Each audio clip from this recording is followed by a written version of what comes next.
আকাশবাণী শিলচর।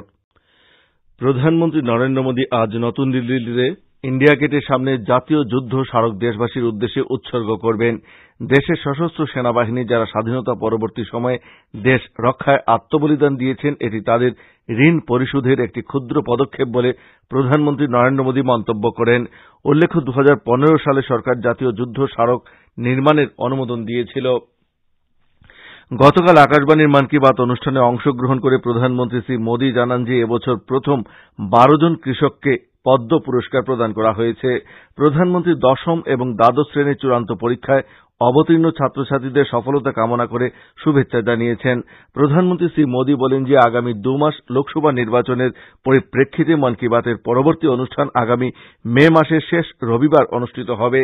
লোকসভা নির্বাচনে জনসাধারণের সহযোগিতায় পুনরায় জয়ী হয়ে মন কি বাতের অনুষ্ঠানে অংশগ্রহণ করবেন বলে প্রধানমন্ত্রী আশা প্রকাশ করেন। বরাক উপত্যকার 3 জেলায়ও গতকাল প্রধানমন্ত্রী কিষাণ সম্মান নিধি প্রকল্পের সূচনা হয়। জেলা উপায়ুক্ত লায়া মাদুরী কাছাড় জেলায় এই প্রকল্পের সূচনা করেন। অনুষ্ঠানে বক্তব্য রাখতে গিয়ে বিধায়ক দিলীপ কুমার পাল বলেন যে এই প্রকল্পের মাধ্যমে দেশের 15 কোটি কৃষকের ব্যাংক অ্যাকাউন্টে সরাসরি বছরে 6,000 টাকা করে প্রদান করা হবে। গতকাল প্রথম দিন ছেসরি গ্রাম পঞ্চায়েত এলাকার উজান গ্রামের কৃষক আব্দুল মতিন বরভুইয়াকে প্রকল্পের প্রথম কিস্তি হিসেবে 2,000 টাকা প্রদান করা হয়।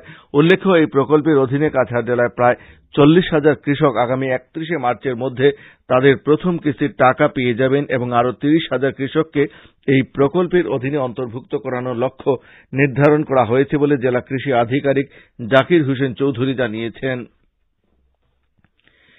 করিমগঞ্জের জেলা উপায়ুক্ত ফণী ভূষণ রায় গতকাল প্রধানমন্ত্রী কিষাণ সম্মান নিধি প্রকল্পের উদ্বোধন করে জানান যে জেলায় প্রথম পর্যায়ে 20,567 জন কৃষককে সরাসরি ব্যাংক অ্যাকাউন্টের মাধ্যমে প্রথম কিস্তির 2,000 টাকা করে প্রদান করার কাজ শুরু হয়েছে। উল্লেখ্য, করিমগঞ্জ জেলায় 70,000 কৃষককে এই প্রকল্পের অর্থ প্রদান করার লক্ষ্য স্থির করা হয়েছে। হাইলাকান্দির জেলা উপায়ুক্ত কীর্তি জলি গতকাল প্রধানমন্ত্রী কিষাণ সম্মান নিধি যোজনার সূচনা করেন। এ উপলক্ষে আয়োজিত অনুষ্ঠানে বক্তব্য রাখতে গিয়ে হাইলাকান্দির কৃষি আধিকারিক এআর আহমেদ জানান যে জেলায় 39,940 জন ক্ষুদ্র ও প্রান্তিক কৃষক এই প্রকল্পের মাধ্যমে উপকৃত হবেন। পরবর্তীতে বাকি থাকা কৃষকদের এই প্রকল্পের আওতায় নিয়ে আসা হবে বলেও শ্রী আহমেদ জানান। ভারত সরকারের ক্ষেত্র প্রচার বিভাগের পরিচালনায় এবং মণিয়ারখাল বাণীশক্তি ক্লাবের সহযোগিতায় গতকাল মণিয়ারখাল গ্রাম পঞ্চায়েত কার্যালয়ের সভাকক্ষে পোষণ ভারত অভিযান নিয়ে একটি সচেতনতা সভা অনুষ্ঠিত হয়। পঞ্চায়েত সভাপতি পরেশ তাঁতির পৌরোহিত্যে আয়োজিত সভায় পোষণ ভারত অভিযানের মুখ্য উদ্দেশ্য নিয়ে আলোচনা করেন ক্ষেত্র প্রচার বিভাগের সঞ্চালক শাশ্বতী ভট্টাচার্য। এছাড়াও বক্তব্য রাখেন সীমা কুমার, সমরেশ চৌধুরী, মুকেশ তাঁতি প্রমুখ। শিলচর সরকারি উচ্চতর বহুমুখী বালিকা বিদ্যালয়ের 125 বছর পূর্তি উদযাপন উপলক্ষে প্রাক্তনী সমিতির উদ্যোগে বছরব্যাপী অনুষ্ঠানের অঙ্গ হিসেবে গতকাল বিদ্যালয় প্রাঙ্গণে যেমন খুশি সাজো ও মিউজিক্যাল চেয়ার প্রতিযোগিতা অনুষ্ঠিত হয়। এতে বিদ্যালয়ের প্রাক্তন ছাত্রীরা অংশগ্রহণ করেন। প্রতিযোগিতায় বিচারক হিসেবে ছিলেন উপত্যকার বিশিষ্ট নাট্য ব্যক্তিত্ব প্রদীপ দাস ও বিদ্যালয়ের প্রাক্তন শিক্ষিকা ছায়াধর। প্রতিযোগিতার শেষে বিজয়ীদের হাতে পুরস্কার তুলে দেওয়া হয়। অনুষ্ঠানের পরবর্তী কার্যসূচি অনুযায়ী আগামী 24 মার্চ বসন্ত উৎসব পালনের সিদ্ধান্ত হয়েছে বলে সমিতির পক্ষ থেকে জানানো হয়। মুখ্যমন্ত্রী আকাশদ্বীপ যোজনার অধীনে ধলাই জেলা পরিষদ সদস্য শশাঙ্ক চন্দ্র পাল ও ধলাই গ্রাম পঞ্চায়েত সভাপতি ভূষণ পাল গতকাল বিনামূল্যে প্রতিটি পরিবার পিছু 9 ওয়াটে 4টি করে এলইডি বাল্ব বিতরণ কার্যসূচির সূচনা করেন। ধলাই গ্রাম পঞ্চায়েত এলাকার গ্রাহকদের হাতে এই বাল্বগুলি আনুষ্ঠানিকভাবে তুলে দেওয়া হয়।